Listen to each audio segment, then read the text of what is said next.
Hello to everyone. Here, Enrico Benzoni, Marketing and Technical Alliances Manager at Sumo, and with me, Claudio Ghedini, Security Solution Engineer at Sumo. Hello, everyone. Hi, today we will give you a short overview of Cloud SOAR, and we will explain in 20 minutes the challenge that we solve, the problem that we solve, and the benefit that you can have by using automation and structured incident and response processes. So SOAR start where the CM ends. Basically, you can improve your standard operating procedures and you can have visibility on your processes. You can orchestrate all your tools and you can help your analyst in making more efficient.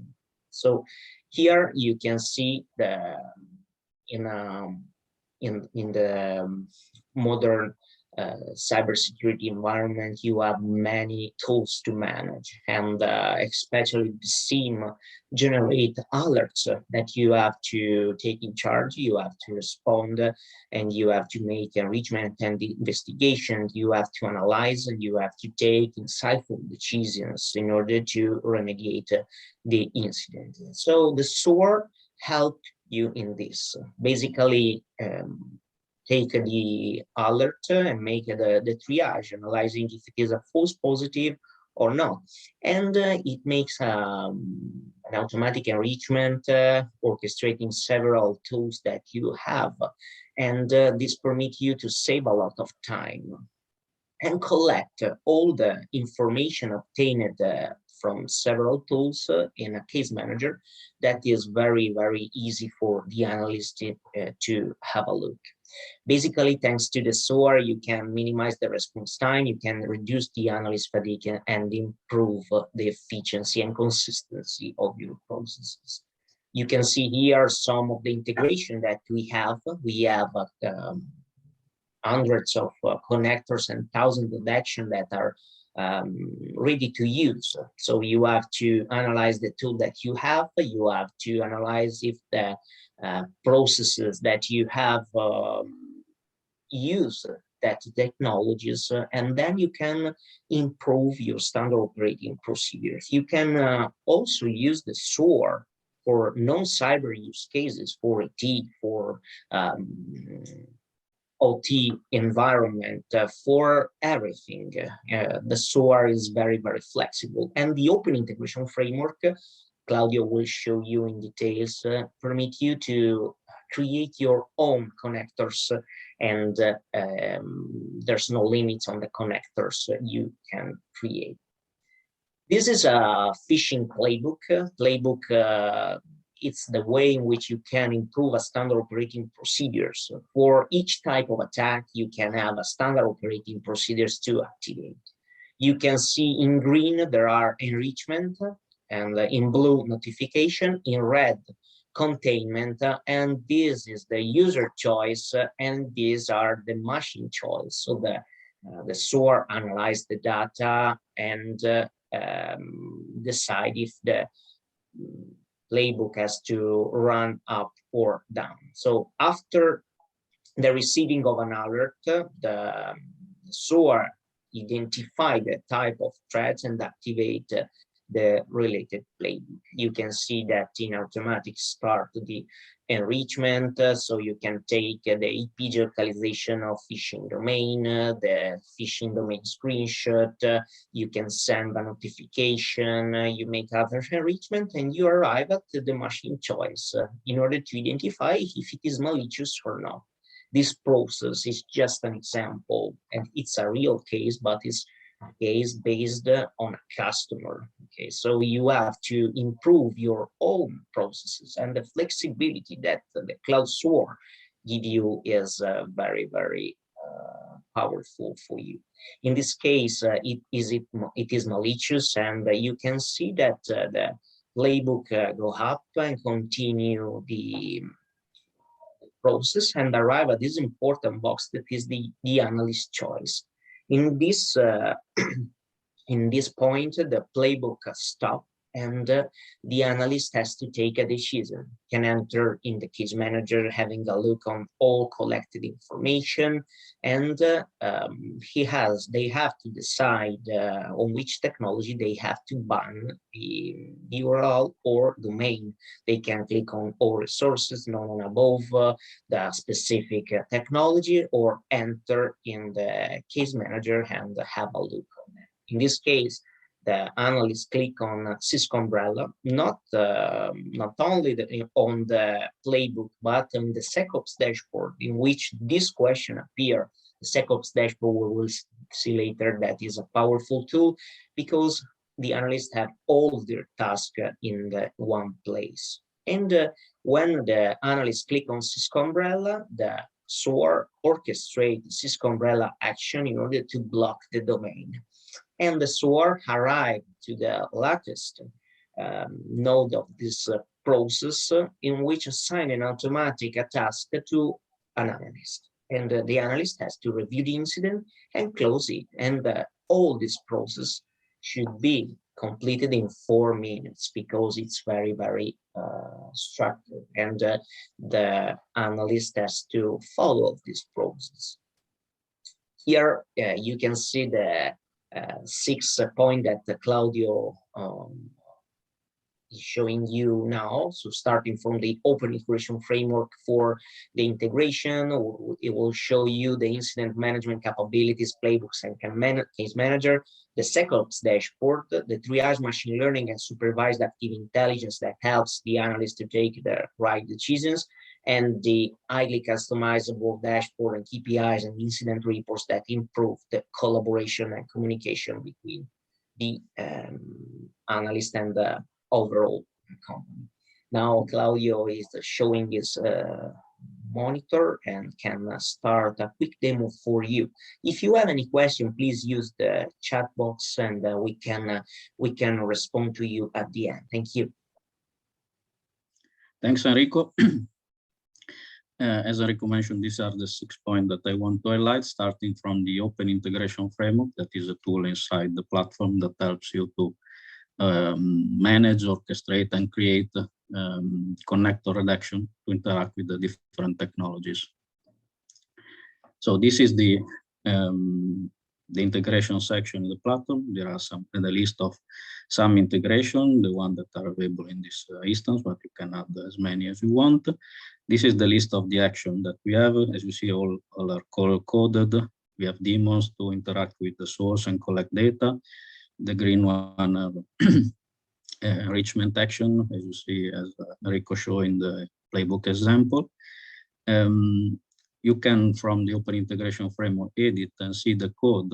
These are Python code, so you can highlight it as in a language. So all the part of the action is highlighted. You can see the output or the input that is required to the action. We support Perl, Bash, PowerShell, and Python languages to develop an action. Mainly we develop in Python. That is a standard in the cybersecurity. From here, you can see the code, but you can also edit at some portion of the code, as you see. Then you can save, have your action edited with your other information that you want to add. And from here, just clicking on the name of the action, you can test it, inserting the required parameter, and before applying inside the playbook to see if the output is what you want. The second point is the incident management capability, the playbook and case management. So going back to the platform, here you see inside an incident the playbook that has been used to analyze this specific threat. But as Enrico said, you can have a different playbook for different threats. In the playbook section, you have all the playbook available. You can create or edit new one. Editing is all graphical, as you see. You can move and rearrange the workflow. You can edit the parameters of an action or add a new node. Node can be action. So we have 5 type of action, enrichment, containment, cast notification, and scheduled action. And for each type, you can select one of the action available. You can refine, for example, if you want to IP reputation action, you can filter, and as a parameter, you can add a incident field or an incident artifact that are, let me say, variables that are you can use inside each incident to store some value to be used in the playbook, or by clicking on here, you can select any input or output value extracted from any action that comes before the one you are creating. So just pick an example. So we will use this as an input. It is an output of the previous action. You can add the manual task, as Rico mentioned before. So you can assign a specific manual task to the analyst, describing what he has to do, and you can keep track of all the progression of the activity done by the analyst related to this task. We have the condition, logical condition, that represent an if then else. So automatically the playbook can pick a path inside the playbook, or the user choice, where you can submit the question to the analyst, and the analyst can pick any of the possible answer. You can define as many as you want. You can filter the output of some values or output of the previous node, or add a nested playbook to this specific playbook. So you can select, you can prepare a playbook that can be used as a nested parameter inside. So when you have choose the new action, you can refine the workflow, creating new connection, deleting the old one as here. So we reconnect the node as you prefer and create a new workflow. And in this specific case, the nested playbook will be executed, and then a task will be involved in the workflow. For the incident management capability, we can see inside an incident, we have different sections where you can store information related to the analysis, like in the notes, where you can add any step or information related to the analysis, the tasks, the list of possible tasks that you can assign, the entity section that contains all the IOCs that are involved in this specific incident, that can be automatically harvested for each action that is being executed inside the playbook, or and different type, as you see, domain, URL, IP, and you can also submit it some manually. For each entities, you can see which incident, in which incident is involved, and see the result of any action that has been executed related to this IOC. So you can see, for example, the JSON output with all the parameter collected from, in this case, from a recorded future. And you can pick any of this value to use for another enrichment or other action. And you can see here all the parameter related to this specific action. We have also documentation section with the activity log, with the list of attachments. You can submit or harvest automatically attachment to the incident, the report section, and inside the activity log, for example, I'll store all the steps that has been done manually or automatically to the incident. You can review, see when has been executed, and see all the parameters and what has been modified, everything that has been done within the execution during the life of this incident. The third point is a SecOps dashboard. As you see in this example, there is a list of all these sections that you see on the right. Are all of them are activities that the analyst can check and which is involved in. Again, from the playbook, we have some action that awaits from an interaction with the analyst. For example, as we saw before, there is a user choice. when you can submit the question to the analyst. So the playbook will stop here and wait for the analyst to provide an answer to this question. You can create as many answers as you prefer. In this case, there are 4 possible answers that can be provided to this question. And from the box, the analyst can choose and see other action that wait from this is manual action. And going back here to the playbook, the user choice has 4 possible answers, as we see. The second is will go to a manual task. So providing the second answer, automatically a task is created and assigned to the analyst. You can see and refine here the description. You can go inside the playbook or inside the incident to review. And for the manual task, there is the severity when there's a task should be completed. You can keep track of the progression of the task. You can see who created the task and we see who is the assignee. You can directly from here approve and prove and close, but clicking on the description of the task, you can go inside and see more detail about it. And you can interact. So also from here, you can take in charge and maybe update some values like tracking the progress. For if we said that the 30% is reflected here, and again, is reflected also in the SecOps dashboard. And as you see, there are changes the possibility of this task. You can from here now close or reassign to another analyst to complete the progression. And in each box, so you can have here from here, take control and see all of the steps that the analyst is involved into. The 4th point is the triage machine learning and supervised activity intelligence, because we think that time is a valuable asset and want the analyst to provide the possible better answer in the best conditions. So we have defined 2 phases. Phase 1 is eliminating the false positive through the triage capability of the platform, and so only the real incidents are created. And the phase 2 is allowing the analyst to make the right decision by recommending the most relevant playbook to analyze that specific threat.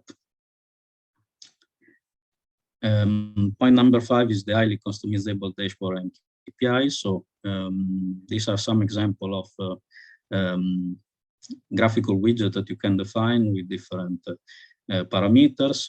So see on this example the status or possible status in the incident and which incident is in that status. So you can have the list of the incident. We have graphic some charts, different charts that can be helpful to can help to keep track of the status of the incident. And from here, you can also create and automatically schedule the KPI reports. The last point that I want to highlight is the incident reports capabilities of the platform. Reports are really helpful to improve the communication inside your environment. You can create a very detailed report in very quick time. You can collect all the information related to a specific incident, so the IOCs, the timeline, as I showed before, and all the action that has been executed to correct the threats.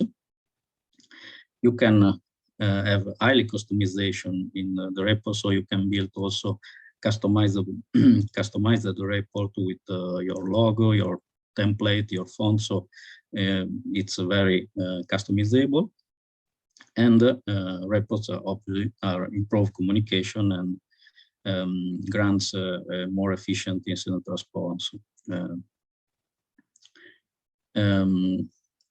SOAR is a multi-tenancy native platform. Also, you can have provide incident response with if you have a SOC services, so you can have a centralized management with aggregating report and visibility on the tenants. You can propagate standards from master to tenant, for example, playbook, custom field, etc. It grants horizontal and vertical scalability to ensure excellent performances. There is the physical data segregation between each customer, and you can also have disaster recovery feature. So I will stop here and let Enrico to take the conclusion to this webinar. Thank you, Claudio. If you have any question, please use the chat box. I have seen that some question arrived, so we are responding in a minute. So today, what we have seen 6 points of Cloud SOAR. Basically, you start with the open integration framework to create all connectors you need to improve your processes. Then we have seen the incident management capabilities, playbooks, and case manager that helps you to have structured processes and improve your standard operating procedures and have all information collected in one place.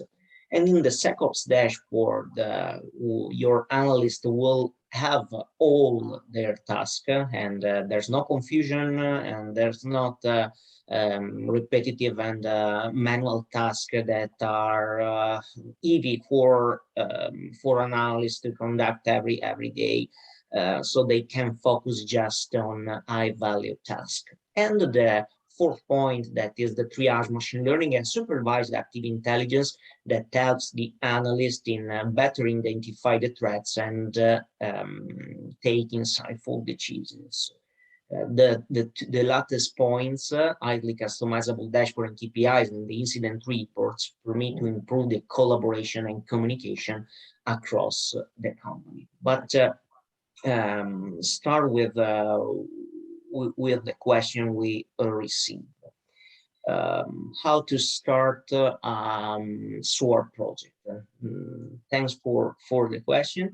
So our customer start for a SOAR project, identify the processes they would love to improve, and they start 3 to 5 processes. They have to analyze the process, which are the tools inside, the notification, the analyst involved, and they start using that playbooks for that kind of track. So they ingest just the alerts from that specific type of threats, and they start using the SOAR, assigning the task and improving the related process. Basically, you have huge flexibility to improve the processes, and then you have the possibility to conduct the incident response in a structured plan. The second question, is it possible to drill down the incident response to identify the problem more clearly? Claudio, would you like to respond to this one? Yeah, you can configure the report to extract all the information that you want from the incident, so the IC, what has been done, all the notes, so you can do, and also in the in the dashboard, the graphical dashboard, from you can by clicking on the different charts that are interactive, you can see what data are related to that specific, which incident are related to that specific portion of the graphs, for example. So you can have the drill down menu with all the incidents that are involved in this that specific or that has that status or involved in a specific threats. So yeah, it's highly customizable. You can extract all the information that you want.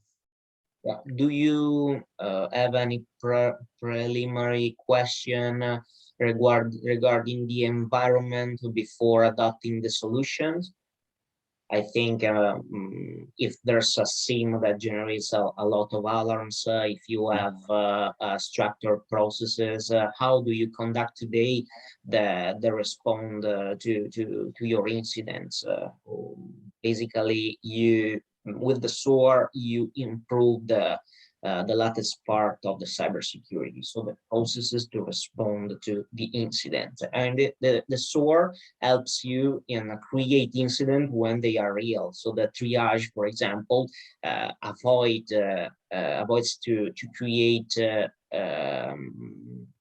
incident if they are false positive. They just identify false positive and do not activate any other process. And we have, for example, a very strong integration with Cloud SIM, and the two product works together in order to have one flow to respond to incidents. Another question: Do we? There's only the SOAR is only available on cloud? No, there's it is available in cloud in multi-tenancy and then hybrid model. So we are very flexible on this one. So on-premise version is available for. But it depends on the customer environment. So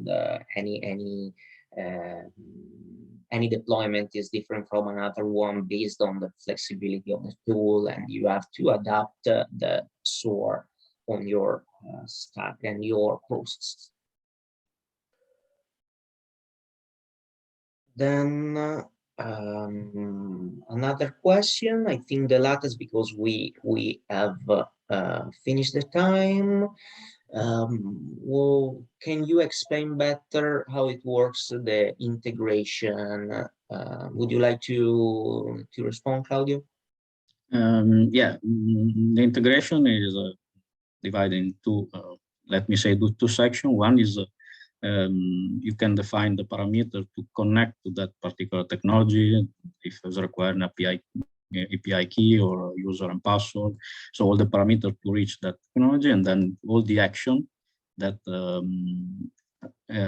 translate to one specific activity related to that in technology. So it depends on the technology what is available, but I mean, you can define all the action to interact and to use that technology directly from the integration section.